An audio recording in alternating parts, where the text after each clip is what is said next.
The last days of the Republic The first whispers of the virus came in late spring, when the cherry blossoms in Washington, D.C. were still clinging to their branches, defiant against an unseasonably cold wind. It started as a murmur on the edges of news cycles, buried beneath political scandals and celebrity gossip, a cluster of unusual deaths in a small town in Nebraska. The victims, all healthy adults, had collapsed within hours of each other, their skin mottled with black veins, eyes clouded over like frosted glass. The local coroner called it a freak event. The CDC issued a vague statement about investigating a potential pathogen. Most Americans didn't notice. They were too busy arguing over tax reforms or streaming the latest true crime series. By June, the murmurs had become screams. The virus, now dubbed Erebus 23 by frantic scientists scrambling to classify it, spread faster than anyone could track. It wasn't airborne, thank God, but it didn't need to be. Erebus 23 was a monster of efficiency, transmitted through blood, saliva, even sweat,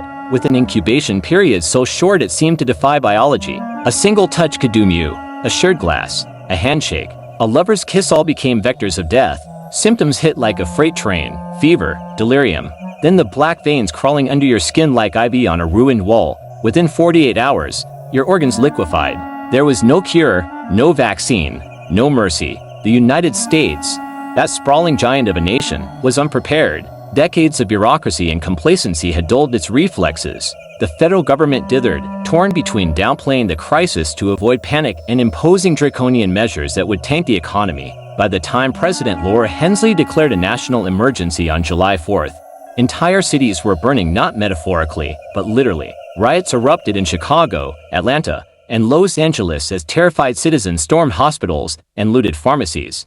Desperate for anything that might save them, the National Guard was deployed, but so